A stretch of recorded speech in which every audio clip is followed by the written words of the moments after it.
Our community is going through a lot of changes right now with our infrastructure. We're in about year 6 of new water and sewer facilities being in. So as phase 2 finishes up, all the underground things will be complete, and it'll be time for us to build on top of those.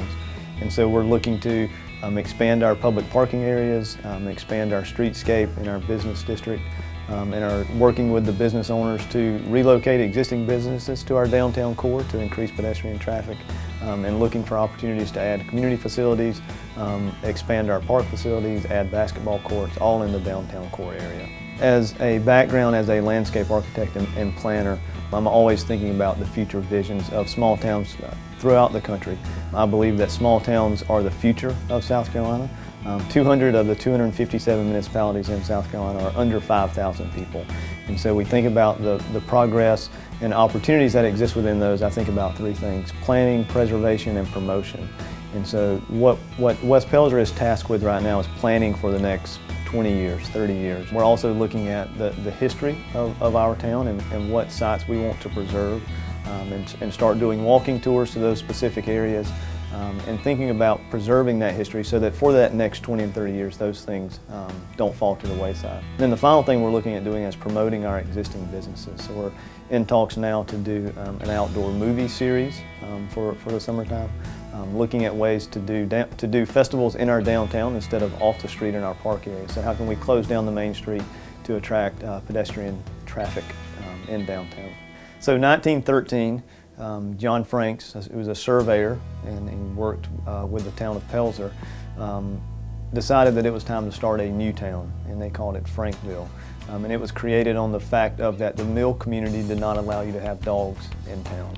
And so West Pelzer was formed about 15 years after the first school was built in Viola, which was on the north side of town.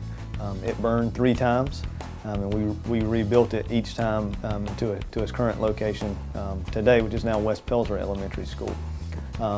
But that future, or that past, is important for the future because it sets the stage for what buildings were in town and how the streets were laid out. And so we think about the mortuary in town, which everyone says is one of the most beautiful mortuaries in the upstate. 91 Main Street is where the old mortuary is at. It's a beautiful home, historic Victorian in architecture.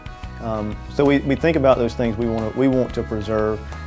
But how do we grow our tax base based on that? Historically, we have been a 330 home community with about 12 to 15 businesses in our standard tax base. So we're looking at ways to expand upon that, thinking about how small towns grow. So we're modeling ourselves after Travelers Rest, after Pickens, after Pacolet. We're looking at those communities to see what they've done so that we don't have to reinvent the wheel. There's about 9,000 cars a day that come through our town, and historically 80% of those cars do not stop. And so we think about the small things that we can do to introduce people to West Pelzer. So if you were to ask someone who's passing through, what do they notice? They notice Boots and Thelma's restaurant, which has been there for over 60 years. Still has the meat and 3 during the day, and the hamburgers and hot dogs in the evening time. So that's one icon that we want people to stop at. And because the walls tell the history of the town, the owners live in town, and so they're able to speak towards some of the great things that are happening in town.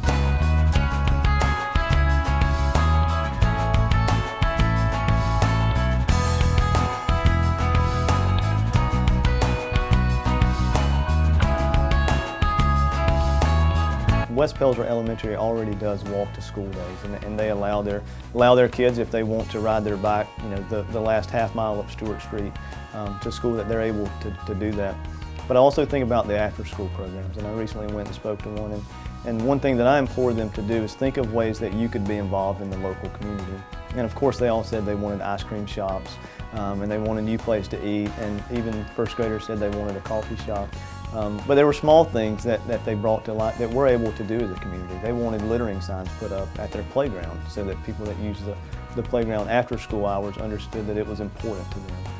So I think that the values that the teachers are employing, knowing that they know the parents, they've taught the parents before 20 years ago, 30 years ago, it means a lot to the students, and it's showing in the community. I implore our citizens to get involved with the next generation. I implore them to think about ways that they can teach them the history, so that if something were to happen to them tomorrow, that the history of West Pelzer can live on, that preservation can live on.